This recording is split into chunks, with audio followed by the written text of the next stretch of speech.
welcome everybody to the Energy Realities podcast, January 20th, 2025, the year of our Lord 2025. Donald Trump will be sworn in as America's 47th president at noon today, Eastern Time, which is, I believe, 5 p.m. in the UK and 6 p.m. in Bulgaria, correct? 7 p.m. 7 p.m. Okay, you're two hours behind. Okay. Yeah. In Texas, it's 11 a.m. and I am on pins and needles personally. I'm like the mayor of Giddyville, as I like to describe it. I think I have you on film, David, if you don't mind me showing this. Yes. I'm not sure. Yes.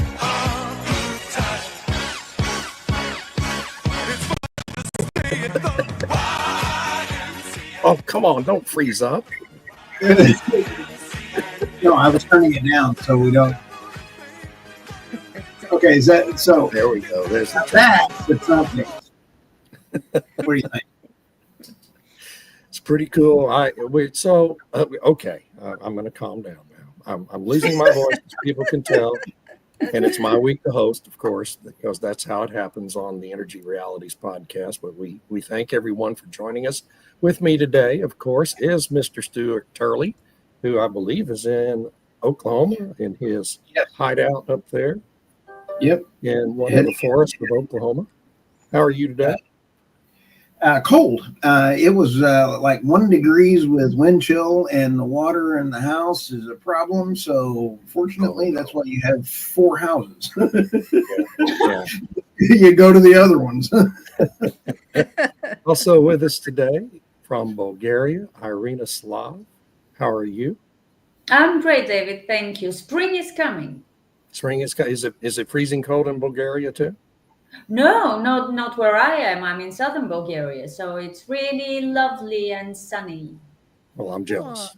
I'm so jealous. There's ice on the ground up here in North Texas. Oh, So. it's horrible.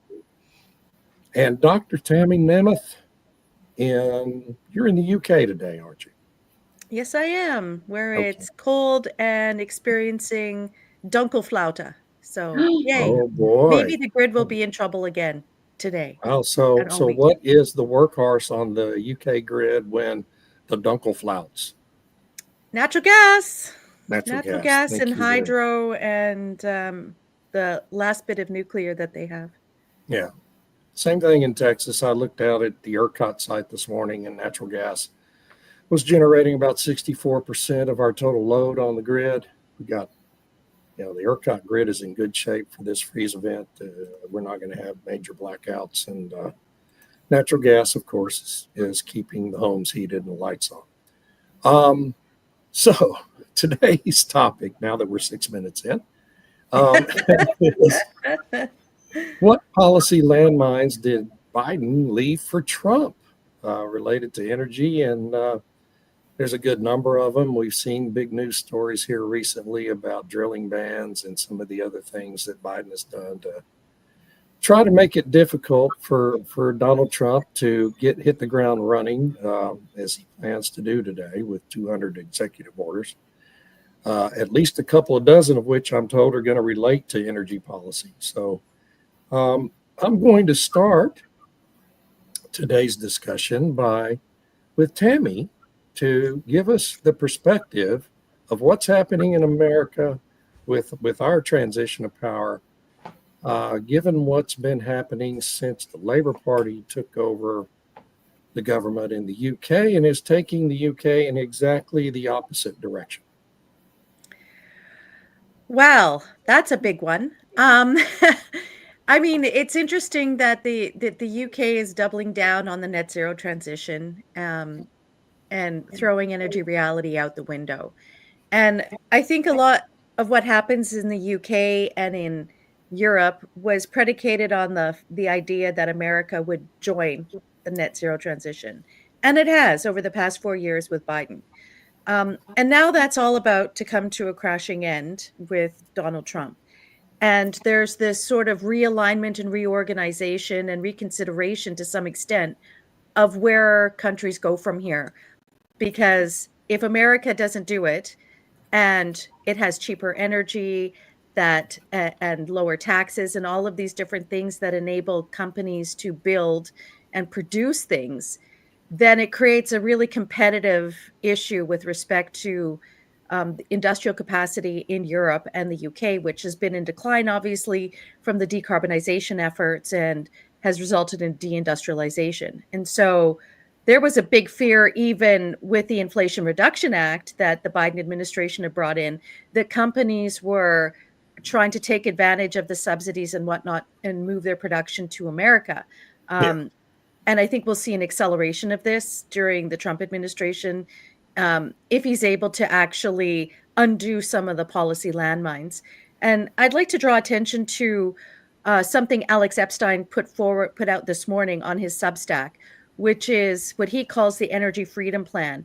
And in the thoroughness that Alex does, he goes through, he has outlined 5 goals, 24 objectives, and 112 specific actions that the new administration can do in order to sort of navigate through some of these landmines or obstacles that the Biden administration has put forward. And I think one of the things that Alex is really good at doing is he goes through all of the different departments and agencies that have been given various powers over different energy policy issues. So you've got the EPA, that's the Environmental Protection Agency, you've got the Bureau of Land Management, and other groups and organizations and agencies. But what these two in particular have done was really limit what development, oil and gas development, can take place with respect to pipelines, with drilling, with building refineries, building LNG facilities, and so on. And so this is, his recommendations to alter the situation. One of the interesting things, I'm not sure if he talks about it, because I haven't had a chance to go through this in any great detail, is that one of the things the Biden administration did, which is in alignment with the EU and Canada and the other net zero jurisdictions, was to bring in the 30 by 30 initiative. And I want to highlight this because I think it's important. It was the commitment to set aside or conserve 30% of America's lands and 30% of its waters from development, period. Canada's done the same thing. The EU's done the same thing. And it looks like Trump is going to rescind that right away. So that'll be interesting because that sets the tone for all of this other stuff. So, I highly recommend people looking at that. Let me ask this, because we have all the banks that are bailing out of the net zero. So once you have the financial institutions bailing out of net zero, that is going to impact the availability of donation money to the politicians. Did I just say that? Yeah, so it depends on whether or not they're actually going to take action in that regard, or they're just doing this as a public relations kind of thing, right? And to avoid antitrust investigation, which was coming out of the House Judiciary Committee that I mentioned last week, with those 2 reports that they did, these interim reports, calling it a cartel. And so in order to minimize the possibility of being investigated under antitrust, they removed themselves from GFANZ and the Net Zero Banking Alliance and the Net Zero Financial Alliance, Asset Managers Alliance, in order to basically deflect that potential for antitrust. But all of those banks and BlackRock have said, this isn't going to affect our net zero policies. Right. So, okay, what does that mean then? Exactly. Yeah, well, but European banks are going the same way. Sorry, David. Yeah. Oh, no. And European banks do not have to worry about being investigated for antitrust behavior. To me, this was the most important news, that European banks have the full support of their government to double down on net zero, and yet they're not. If the American and the Canadian banks are bailing out, the European banks are following. Now, why might that be? Well, because I mean, money on net zero. That's why. Exactly. Yeah. Go ahead, Tammy. They don't need to be part of the group anymore because they have those policies embedded within their operations, is what I would argue. Yeah, but most of them are still funding oil and gas, except the nutcases that, well, they're not so nutty really, because they only say they won't fund new projects. They keep funding already existing. No, why is that? Because it brings in money. Yeah. Yes, Banks exactly. are pragmatic, banks are cynical. They don't buy the ideology. And now with Trump, they have even less incentive to participate either in groups or in any, independent push for more wind turbines and solar panels. They have no incentive. Not with all the negative electricity prices. They will be losing money. That's what it really comes down to. And Yeah. Trump But has just helped them have an additional reason. We don't want to be prosecuted. Why should we do it if American banks are not doing it? They have an excuse. Except the banks in Europe and the investment organizations still have to abide by the climate reporting directive from the European Union. So through EFRAG, and then they have their green taxonomy, they have to have their transition plan. They have to be following these targets, otherwise they'll be litigated into oblivion for not following those transition. I would love to see what happens there Yeah, when exactly. it starts hitting them financially, because it will, if it's not already. Yeah, This I will be, agree. Time will tell, right? yeah, and it won't be long, I think. Not this Yeah. year. Irina, how is the American transition being viewed in Bulgaria? I always think it's so great we have these uh, perspectives from two countries in Europe, from Canada, and even from Oklahoma on this show. So it's all these foreign countries and provinces. Oklahoma is a third world country, David. Yeah. Yeah, as is most of Western Europe, but who cares? I don't actually talk a lot to people outside of my immediate friend and family circle, but I think people here view America mostly as a country with its own energy production, which makes you independent and secure with regard to energy supply. In fact, we have an American company operating one of the biggest thermal power plants here. And I Natural think, gas or coal? yeah, Is it coal? coal, yeah. I think they have some transition plan in order, because, a few governments ago, they had this wonderful idea to shut the coal plants down and turn them into solar installations with batteries.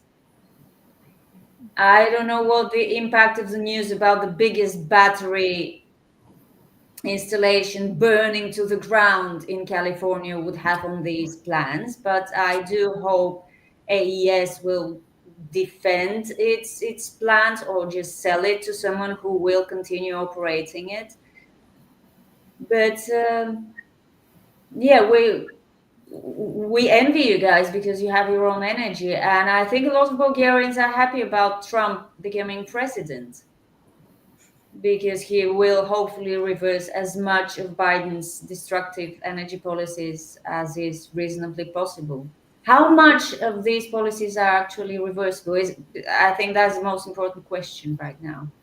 Yeah. Well, so one of the things President Trump is going to do this afternoon is sign an order declaring a national energy emergency and a formal national emergency declaration.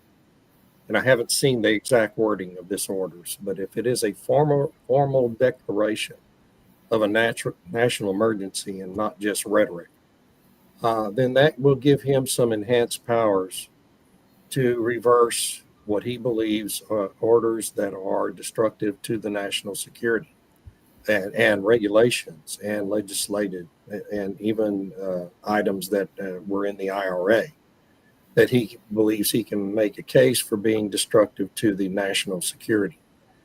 So a lot's going to depend on that order. If that order is a formal national emergency declaration, then he's going to be able to do a lot more by executive action. And I'm not really sure personally how I feel about that, because I think we already have too much power invested in the executive branch of our government. But that's mainly because Congress has basically surrendered its authority to legislate for the most part.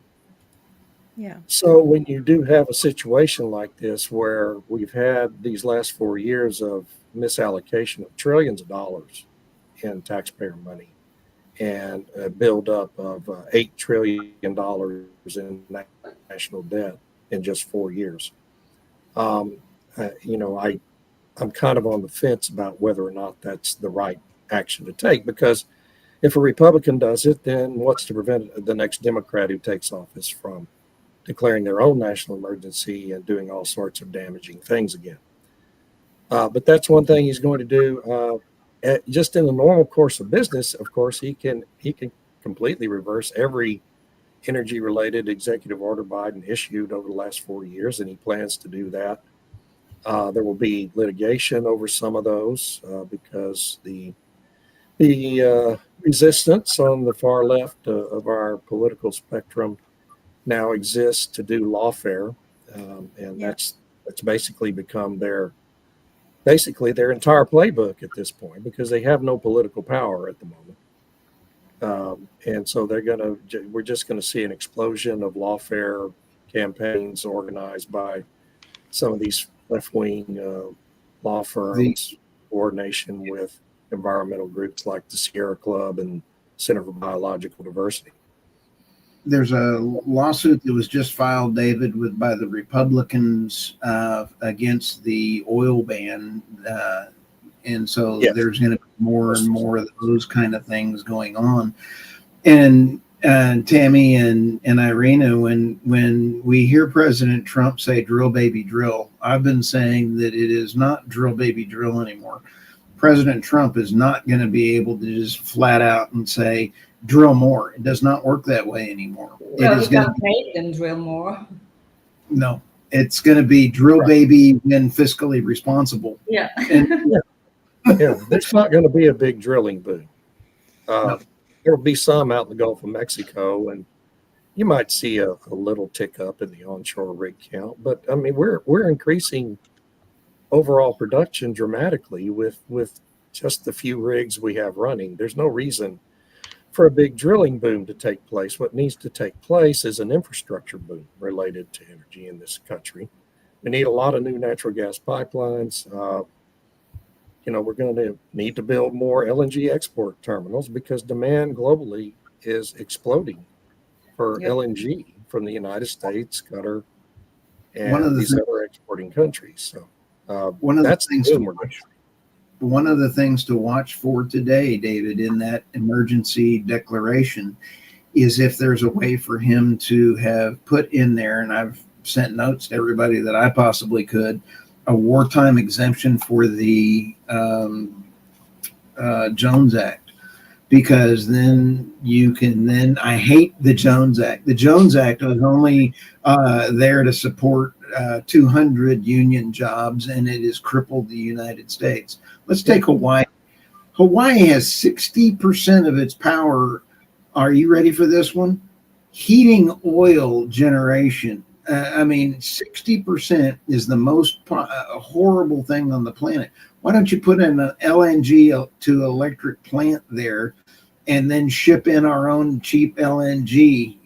No. What are you talking about? New England states? The New England No, I'm grid? talking about Hawaii, and then we still Hawaii. right now, and Hawaii. Now with New England, the biggest import facility in the Boston area is from Trinidad Tobago. Why are we not selling our own?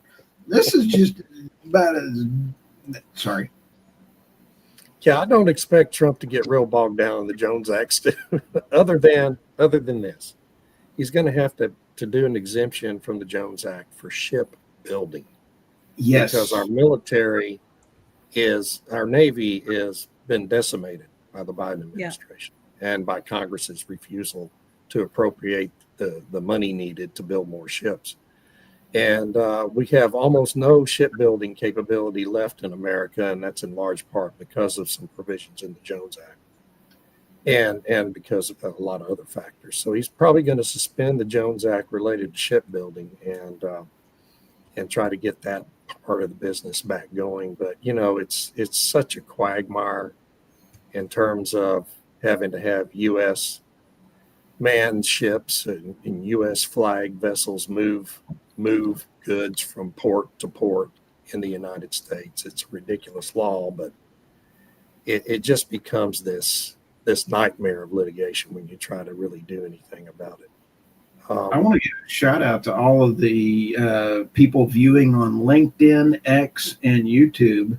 Yes. It looks like on my X channel is 725 people sitting there looking at it. Whoa. That's pretty awesome. That's amazing. Thank you so much for attending, everybody. This is so great. But I'm wondering if we could maybe go back to what are some of these obstacles?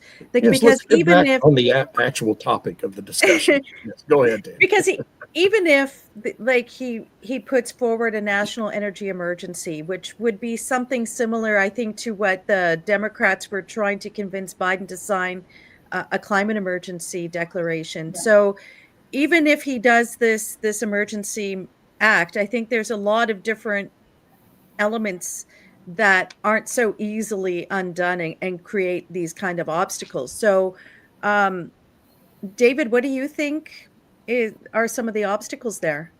Well, the biggest one he's done in the transition was the setting aside 625 million acres of the offshore from future drilling and leasing. And he did it under the provisions of the Outer Continental Shelf Lands Act of 1953, which does give presidential authority to set aside lands. It was, when you read the law, it's clearly intended for times of national emergency and wartime, for presidents to do this exclusively for those kinds of needs. But, it's been used for set-asides like this previously. It's never been fully tested in the courts. There's one lower court decision ruling in favor of a president's authority to do this. And I think the Trump administration, unfortunately, after Trump reverses that order, they're going to get sued and they're going to have to test it all the way up to the Supreme Court, where it will be, the Supreme Court's going to rule that any set aside like that under the OCSLA can be reversed by a future president. It's obvious that was the intent of the law. So, but it's going to take several years to get to that point. And that's why Biden did that order. Everyone needs to understand a lot of the things Biden did in the closing days of this administration was designed to encourage these lawfare campaigns from the far left over the next 4 years. And he was setting a predicate for a big lawsuit over that provision of the OCSLA by making that order. And that's what's probably going to happen. I think it's pretty certain. So, and then you're going to have, they did all these efficiency standards in the energy department on gas stoves and gas appliances. Again, Trump is going to reverse those with an executive order today, and he should, because they're stupid and they're counterproductive. And he's probably going to do the same thing on power transformers, which already function at 99.3% efficiency. How much more efficient do you need to get with any piece of equipment than 99.3%, folks? I'm hoping that he does get in the first Trump administration. He had an executive order that removed all equipment from China with a specific list of equipment from the U.S. grid and telecoms. Yeah. After that, Biden put all that equipment back in. What happened over the Biden administration with these landmines? We had a balloon come over. The first balloon that came over connected to the internet. And then the second balloon that came over, guess what? We had the national security website go down. We had AT&T go down. We had LinkedIn go down. We had Reddit go down. We had all these things go down after the Chinese balloon connected to it. So how much of the U.S. grid could be taken down? The Wall Street Journal put out there that there was at least 32 of these major interconnects put back into the grid by the Biden administration. That was on the Wall Street Journal. If that happened, let's say 10% of the grid goes down permanently, that is a lot of problems in the United States. Well, yeah, it would end up with a lot of people dying. Yes. Think about what would happen if 10% of the grid went down today with the whole country in a major freeze event. It would be catastrophic. So, I mean, it's just there's just so many things. I mean, I wrote a story, that story in the Daily Caller that Stu's going to talk about later. We import 80% of our enriched uranium into this country from where? From Russia and China. From Russia and China. Was that a Hillary Clinton deal? Yes, it was. And I was about to make that joke. Tammy, thank you. And that's all. It's just all to enrich these elites, like the Clintons, like the Bidens, like the Obamas, like Bill Gates and all their billionaire buddies. The biggest irony I saw over the last week was Biden's farewell address, when he warned the country about an oligarchy of billionaires coming to rule the country.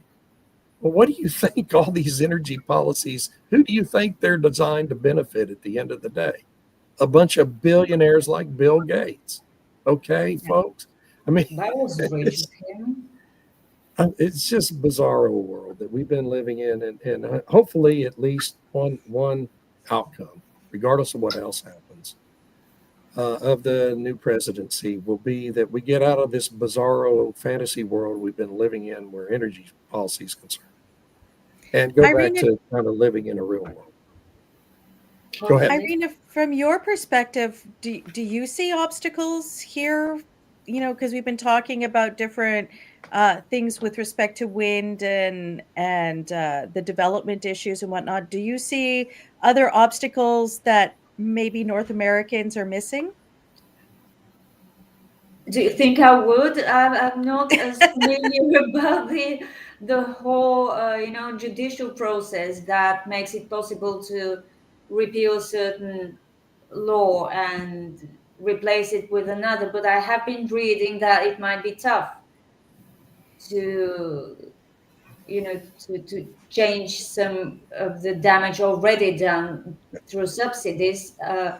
What I found most interesting and perhaps particularly challenging is that a lot of these subsidies are going to Republican-run states, and they wouldn't want to part with the money. That's right.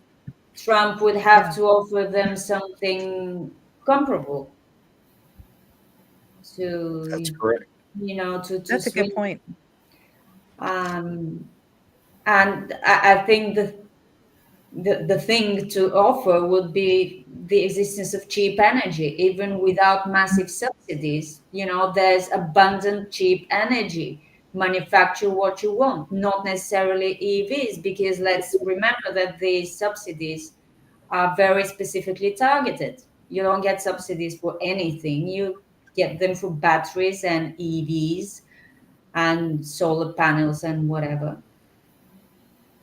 So this I see as a challenge that would be tough to deal with. Yeah, it will be, because all that's ensconced in statute in the IRA. So it remains to be seen what, if any of that, they'll be able to actually permanently reverse. So they really have managed to cement a lot of the IRA stipulations before they were kicked out. Yeah, in Congress, with such small majorities in Congress, it's going to be real hard to do a bill to actually repeal any of that. Right. Yeah. States energy funding and send blue states fire trucks. Oh, that's cool. Thank you, Patrick. That's the comment of the day. No, I think he's referring to that giant battery. It was not near LA. It was in another part of California, wasn't it? Yeah. And it goes It's about 20 miles south of San Francisco. Oh, okay. Yeah. Oh yeah, it was close to San Francisco. But Patrick had another question. He wondered if the EU countries have an option to say we don't want to do Oh the yeah. transition. Well, yeah, they can leave the European Union. But what they have been doing, Eastern Europe, is basically finding excuses because these are binding targets. Yeah. Net zero and decarbonization, they're binding targets. But the only punishment that the EU can exact on us is financial. If you're not making progress, we just won't give you money for the transition. So there has been, a lot of hand wringing, but we can't. We need more time. We need more money. We need more time. We need more money. And I think we can keep doing this for a very long time. What can they do to us? Kick us out? Right. I would love to be kicked out of the European Union, but they won't go that far. They need each and every member state to feel big and scary. Yeah. Stu, can we go back to that comment by Joanna? Rural America is Republican, and that's where the wind turbines and solar are. We don't want them, and now they're finding that they don't bring us as much benefit as far as economic increases. Yeah, Yeah. and so that's all true, absolutely. And as you know, Robert Bryce has done a great job of chronicling how a lot of those communities are now pushing back and opposing the installation of these big wind farms. Because we're finding, one of the reasons is we find out that these wind farms get built just to take advantage of the subsidies and the tax credits. And for years, they just sit there without being hooked into the power grid. And some of them are not ever going to be hooked into the power grid. We even had one, David, in Oklahoma with a tribe, and Doug Sandridge and Robert Bryce wrote about this, that they're having to pull out the entire wind farm of 80 wind turbines because they misrepresented the mining and lied about it. So it was not what they got promised. So hats off to the tribe for standing up for the tribe, wasn't it? I believe so, but I had a podcast on it. I have to double check, but Doug Sandridge and Robert Bryce both wrote about it, and it's pretty impressive story. Yeah. One last thing on wind, and then we'll go to the newspaper, or the news headlines that we're going to talk about today. There's no such thing as the newspaper anymore, but is on wind. One of the orders President Trump is going to issue today is going to invoke a pause on progress of the offshore wind projects in the Northeast Atlantic. And I wonder what people think about this, because we all protested when Biden canceled Keystone XL, what was then a $12 billion project, which would cost $20 billion now, by the stroke of a pen, and complained about that, kind of harming the ability for companies to predict how the laws are going to be applied in the United States. I wonder what the opinion of our panelists is on Trump essentially doing what Biden did last year with his LNG pause and pausing the entire offshore wind industry with the stroke of a pen. And let's start with Stu. We'll start with you on that one. I've got mixed emotions, but I just heard a whale. A whale's going, yay!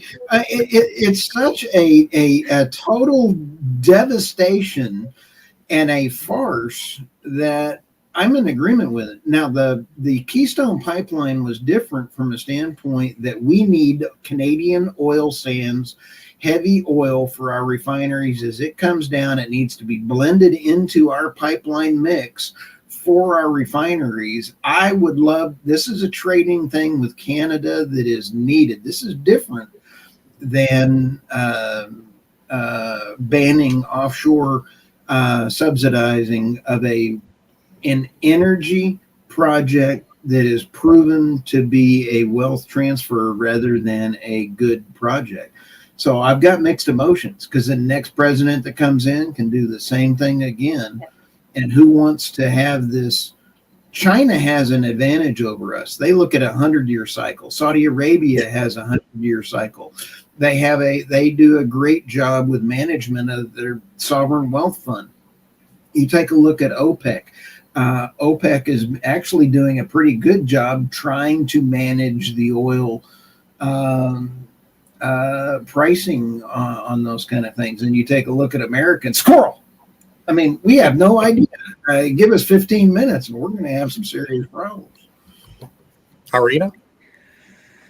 Well, I'm not a fan of offshore wind or any wind really, so I think it's a good thing what Trump is going to do. But you're right that he's using the absolutely same arsenal that Biden used to pause LNG approval. So I don't know. Sometimes this weapon is being used for good, and sometimes it's being used for evil. And I think Trump is using it for good, because think of all the lives, marine mammal lives and bird lives this is going to save. He is actually being environmentalist. There you go. There you go. I like that. Tammy? Excellent point. I agree with both Stu and Irina. Big surprise that, You're so boring. well, there's ambivalence there, because it is a heavy hand to use this kind of authority. And yes, it smacks something of hypocrisy, where you can be really angry about how it was used incorrectly, and because you don't agree with what it was being used for, and now we support it because it will save wildlife and whatnot. And I agree with Stu in the sense that the oil produces lots of other products. It's not just oil. It's not just, when you have electricity, it's just electricity. Yeah. And I agree with Irina that the wind project was not a good project. It destabilizes the grid. It doesn't enhance security. It makes energy more expensive. And so why would you want to support something that is going to do all these things that undermines not just your energy security, but your national security? And it undermines the real environment, not what a lot of the people were arguing about Keystone XL. So the other sort of ambivalence I have is with respect to states' rights. So when it comes to trying to promote infrastructure development, because it's necessary to stabilize the grid and to make sure that we do have a secure supply of oil and natural gas and other things that are important for national and energy security, the states do have rights in that sphere. But when it comes to offshore, that's a bit of a federal jurisdiction. And the same thing with Keystone, when it's building pipelines and the pipelines are going across different boundaries, then of course the federal government has a role in that. So yeah, on the one hand, it's not good to have to use that power, but on the other hand, sometimes you need to. And if it's going to enhance national security and energy security, then perhaps that's a good use of it. You know what? I think y'all summarized everything I was going to say, so I'm going to save time and not try to add anything to that. I agree with everybody. Let's go to the headlines. Tammy, you're first. Okay, so the first story is about the DOE, the Department of Energy Loan Office, defies the Inspector General, which told them to stop handing out these loans because of questionable potential for conflict of interest, and to stop handing out loans between mid-December and January 20th. Well, the DOE Loan Office did it anyway, and they gave $7.2 billion in loan guarantees to Rivian, which is in financial trouble, and a company called Plug Power. And if you read the letter, which almost is like a cease and desist, but not quite, there is significant evidence to suggest that there's a big conflict of interest in handing out these loans. The person handing out the loans looks to have connections with the companies, and so they said to stop handing out the loans, but they did it anyway. And this is the sort of issue I have over the past 4 years and when Democrats are in power. When Democrats are in power, the courts tell them to do something and they ignore it. And there's Yeah. never seemingly any consequences. So, what's the consequence for this loan office to hand out loans when they were told by the inspector general not to? What's the consequence there? Will anybody go to jail? Or do they face a fine? Like, what's going to happen? Are they just going to go to those companies, get their share of the loans that have been dispersed? I don't know. But, when you see the amount of money in the billions that have been handed out to companies of questionable financial health, and one of the things that the inspector general said, and I'll quote it here, said, these projects are inherently risky because they may have struggled to secure funding from traditional sources such as commercial banks and private equity investors. Well, no kidding. So if if they can't secure funding from the normal places, maybe it's because they don't have a good business model, or maybe there's something wrong with the stuff that they're doing. And should the taxpayers be on the hook to help out companies that aren't good enough to secure private equity financing? So that was really, I thought, was an important story. And then the second one is away from America and to Canada, where Justin Trudeau had resigned. The Liberal Party's looking for a new leader. And now we have Mark Carney, who's thrown his hat in the ring, where he did his soft launch with Jon Stewart. So apparently America doesn't matter except to launch your Liberal Party leadership. Of course, yeah. And so Terence Corcoran in the Financial Post has written an excellent article called "Get Ready Canada for Justin Carney," because Mark Carney's been the economic advisor to Justin Trudeau since COVID, since 2020. Carney was hired for $1 a year or as a volunteer or whatever it is, to advise on Build Back Better, which, how did that turn out? He's been on the record saying how we need carbon pricing around the world. He was the architect of GFANS, and all of these different things. He's pushed the network for greening the financial system through the central banks. He was the architect of that one.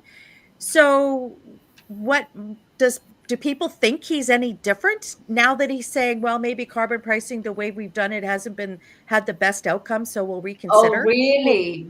Right. So what does that mean? Well, they're going to put it on all the companies who will have to flow it down to the consumers, but the consumers won't see it as a direct charge from the government. Oh, okay. And then the other thing, if I could just finish here with Carney, is that he and Janet Yellen wrote a report back in 2020, 2021, where they talked about, you know what? All this climate stuff and carbon pricing has become too politicized. What we need is an appointed carbon council who will make these decisions rather than the politicians, because the politicians are too short-sighted. So we'll have these appointed carbon councils with lengthy terms so that they can make these decisions instead of the politicians and look at the longer term. That's who he is. And if Canadians are going to vote for somebody like that, then they will be in big trouble. Before we move on, this is exactly what the Democrats did at the 1st of August. Mark Carney is Kamala Harris. Justin Trudeau is Joe Biden. It's exactly the same tactic. And you're probably going to see this happen a lot more in some other countries as well. Maybe even in Brazil in next year's presidential contest. Good point. Yeah. That's all. One more. Oh, go ahead, Stu. Oh no, so this is just my Substack. Oh, I'm sorry. Yes. Where I had an article last week about. Whoops. Did she just freeze up, or is it me? Yeah, she froze. Tammy, you're frozen. Stu, are you frozen, or are you just being very still? Stu's frozen too. Oh. It's just you and me, Irina. And I can't advance the slides. So okay, tell me about your headlines. I don't remember what they were. Let me see if we have a What is list. going on? This is wild. That's Anyway, selective. Let me see if I can. I remember one of mine was about the cost of some Biden climate policies. And you'd be amazed when I tell you what the news was. They were going to cost a lot more than initially expected. well, of course. Yes. Yeah. Exactly. It's all costing a lot more than expected. Yeah. This keeps happening, and it looks like nobody's paying attention. Yeah. I mean, the IRA total subsidies in the IRA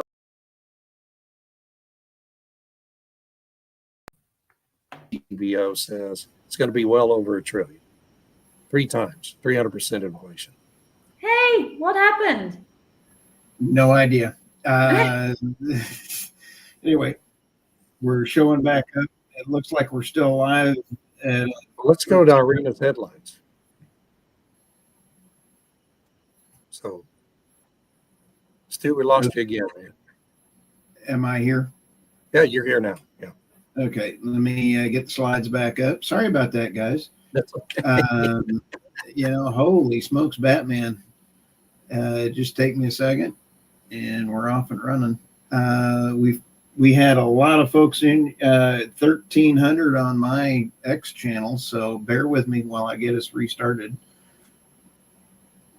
Yeah, Patrick has a good comment. It will cost more and take much longer. This keeps happening. They keep moving the deadlines and the price tags.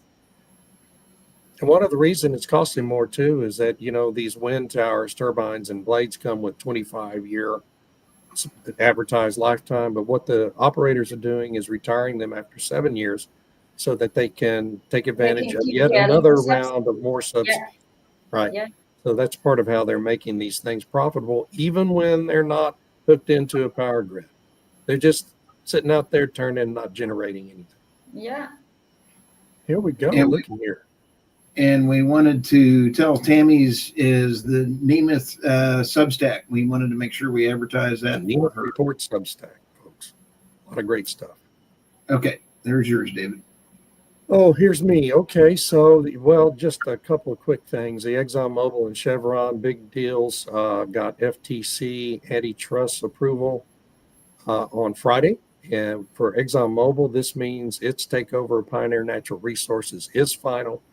That deal is done, and so they're now the owner officially of Pioneer Natural Resources, and by far the biggest producer in the Permian Basin. For Chevron and their takeover $53 billion acquisition of Hess Corporation, it's still not quite final because they're involved in arbitration with ExxonMobil over the Guyana project, the Staybrook block that ExxonMobil is the operator of. Exxon has challenged Chevron's takeover of Hess, which is a 25% minority owner in that project, or 30%. And so that is going to be resolved here sometime over the next few months. And it's hard to know which way that one's going to go. ExxonMobil actually wrote the clause that they're challenging that acquisition under when they entered into the consortium agreement with Hess and CNOOC, and they seem to be in a strong position. So that one's still up in the air.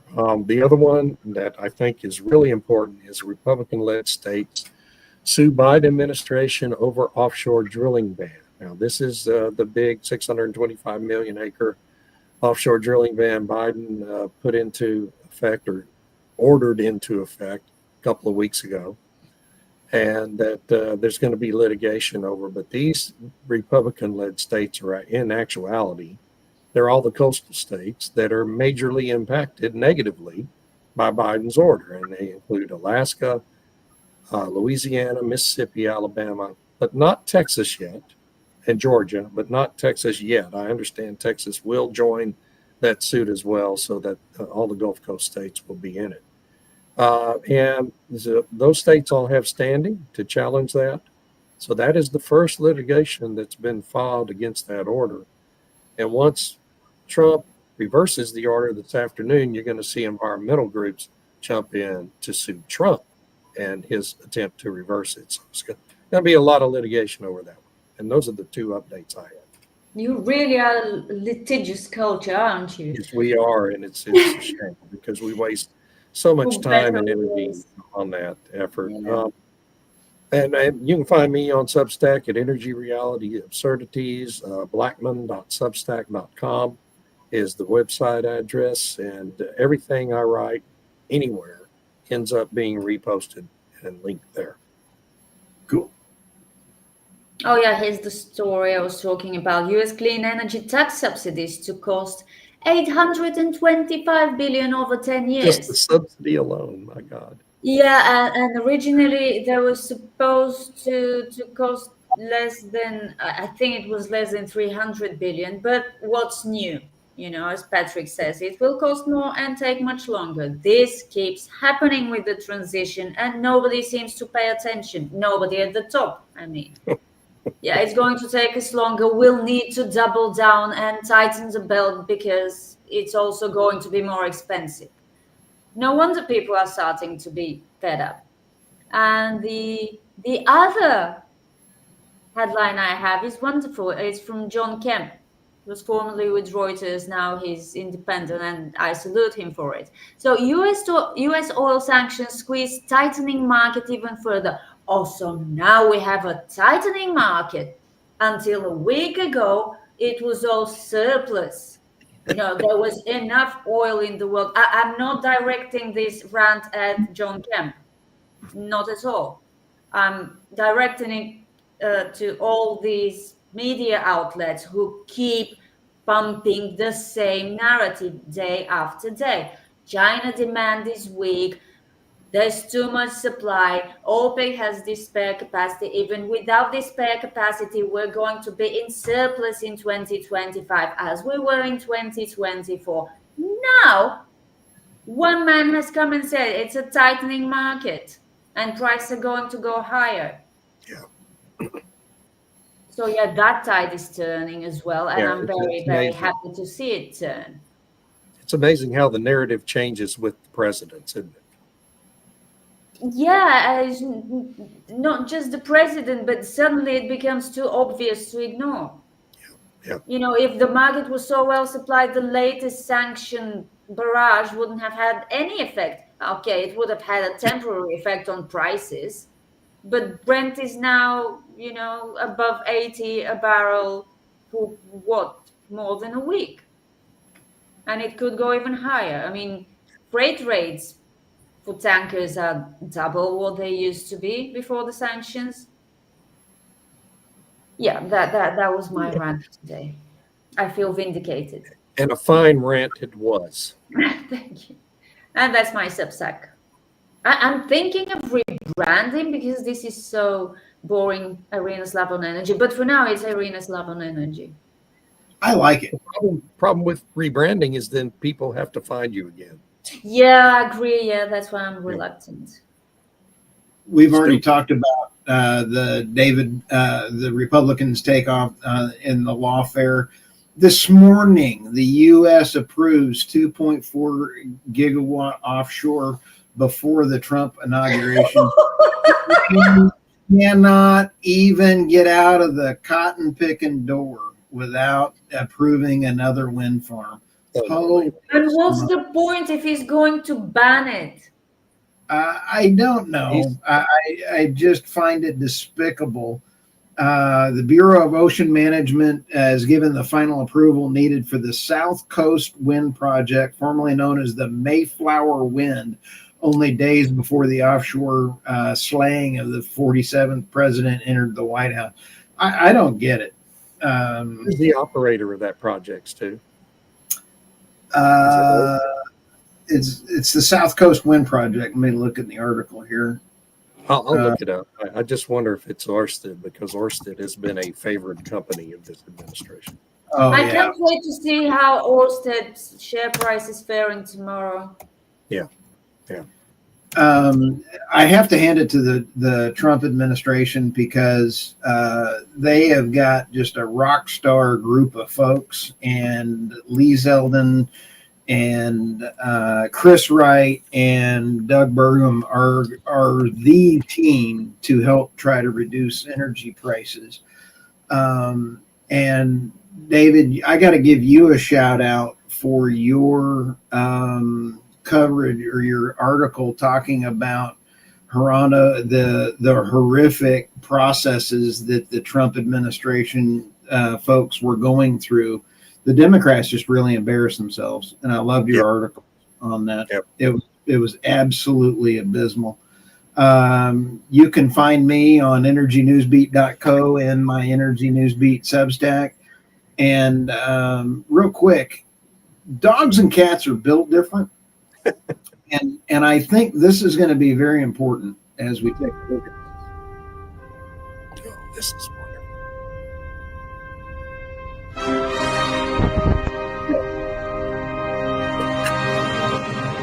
So the dog jumps up there to move the camera so he can eat the snacks that are up on the thing. And then the cat comes back and goes, wait a minute. Hal, are you there? Watch this. This is so Boom! Well, the dog, the Biden administration, and the cat is Trump. That's perfect. Yeah, that's perfect. I'd like to thank all the folks on LinkedIn, YouTube, and on my X channel. I do appreciate it. Looks like I've got 1427 still live on my X channel. So thank you, everybody. Thank you all. Fantastic. Yes, thank everyone for joining us. I hope Tammy is okay. We still haven't gotten her back. I wonder what happened. And we are at time. It's been exactly an hour. We had a wonderful discussion today. Arena, Stu, Tammy, and all of you who chimed in with questions and comments. Really, really appreciate it. It makes this experience much more enjoyable. We will be back here again next week at the same time. It will be fun. Go watch the inauguration.